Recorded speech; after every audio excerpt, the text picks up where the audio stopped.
How would you feel if the government could manipulate nearly every aspect of what you buy, where you buy it, and when you buy it? Well, we might just be heading in that direction, but how would it affect gold and silver? Well, we're going to talk about that and more, so stay tuned.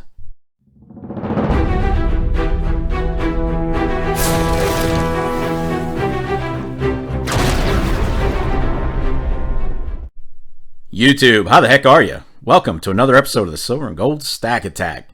I hope everyone's doing well, and I'd like to thank you for checking out the latest video here at the channel, and also, as always, for all of the amazing support. I really do appreciate it.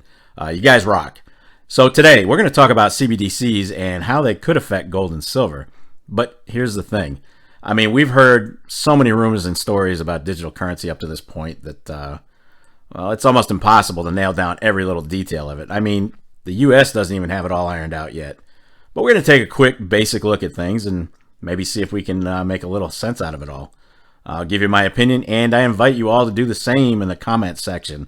Let's hear you sound off.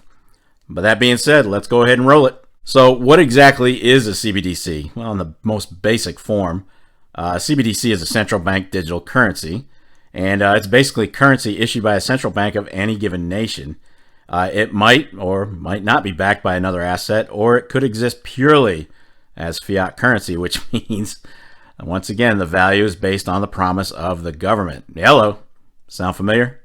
Now, where have I heard that concept before? Oh, right. That's what we deal with in dollars now. Hey, fellas! Look what I found in my pocket! Look! A year's salary right here! What I call them? Fun coupons! Yeah? A fun coupon! Grandfather and me! Fun coupons. So, what's the difference? I mean, most nations use fiat currency today, and CBDCs might be a digital version of fiat, but it's going to be a currency that'll have unique capabilities and functions because, hey, it's purely digital. And for example, here in the US, CBDC would essentially just be a digital dollar, and it's already being referred to as such. I mean, let's face it, the world is moving toward digital currencies pretty quickly, whether we like it or not.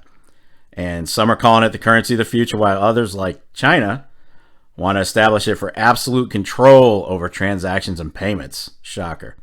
But frankly, I'm not convinced that the US doesn't have the same exact interest either. And then there's Europe, who just wants to see digital currency as a parallel to traditional fiat currency. But regardless, no matter how you look at it, something's definitely moving on a global level. Now, how a digital currency would affect cryptocurrencies with its implementation, that's beyond my pay grade, so I'm going to avoid that rabbit hole for now, at least until I understand that relationship a little bit better. Now, this map by the Atlantic Council gives us an idea where the world is with incorporating digital currencies, and if you look, you'll see that China's ahead of everyone else. But 81 other countries are studying a new electronic currency at different levels of progress, as we can see here. I'm not going to go through each one of them, but if you want to pause this and take a look at those numbers, you're more than welcome to, obviously. But CBDCs probably aren't at the top of the minds of consumers in major economies, but pretty soon we may have no choice but to think about it because those 81 countries account for more than 90% of global GDP. And again, not all of them are at the same stage of progress. The United States, for example, is lagging way behind and could actually miss the opportunity to take a leadership role in a global transition to digital currency. So let's say they go ahead and implement a CBDC. How will that affect the value of precious metals? It's almost impossible to tell, but I think they could most likely be valued in pretty much the same way they are now. And that is, an ounce of gold or silver will still have a quote-unquote dollar price attached to it. And that price is going to likely rise and fall just as it always has. So if a CBDC is an alternative to cash, well, it stands to reason that it'll probably be utilized in the same way cash was. It shouldn't ultimately affect how gold or silver is valued, though. Just as implementing a CBDC won't really affect the pricing of everyday goods and services, at least not any more than the inflation we have already. So in my opinion, I don't think digital currency will have very much impact on how gold and silver is valued. But there could be some potential irony here.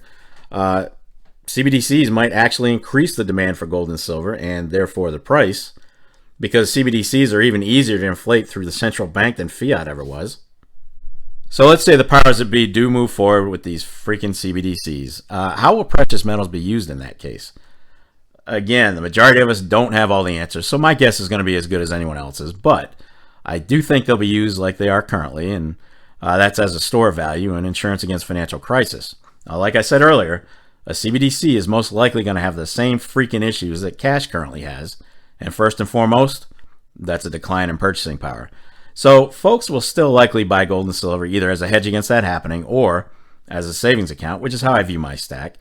Most likely, you'll just swap your CBDCs for physical gold and silver, just as you do with fiat cash in your bank account. And when you want to spend your gold or silver, you could exchange them back into a CBDC or maybe trade them for another asset you'd like to own, like real estate. And here's where I'll chime in on my personal goal, and that's to cash in or utilize my precious metals to buy physical property right around the time I'm ready to call it quits and retire. Gentlemen, I have a plan.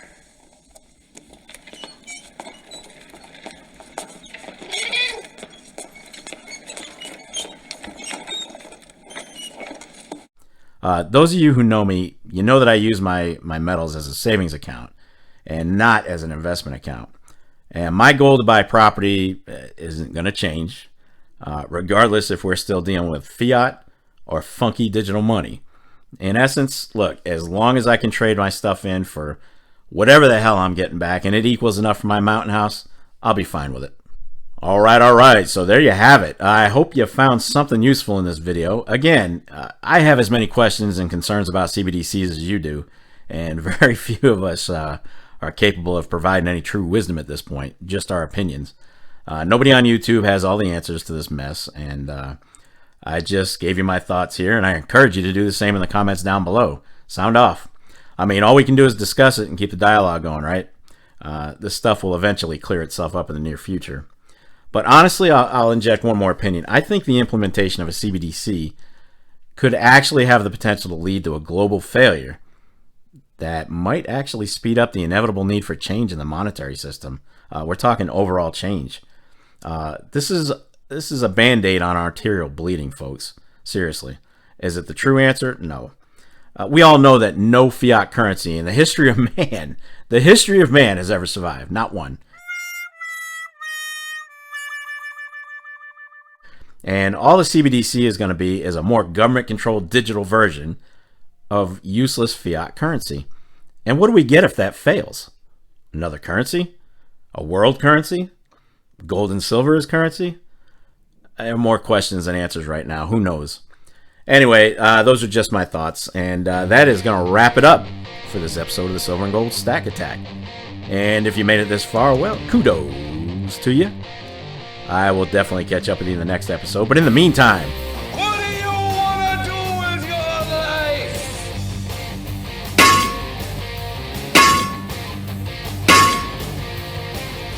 damn right, get stacked. Get stacked. Stay safe and be well, everyone. I am out of here. Peace. Be excellent to each other. Party on, dudes.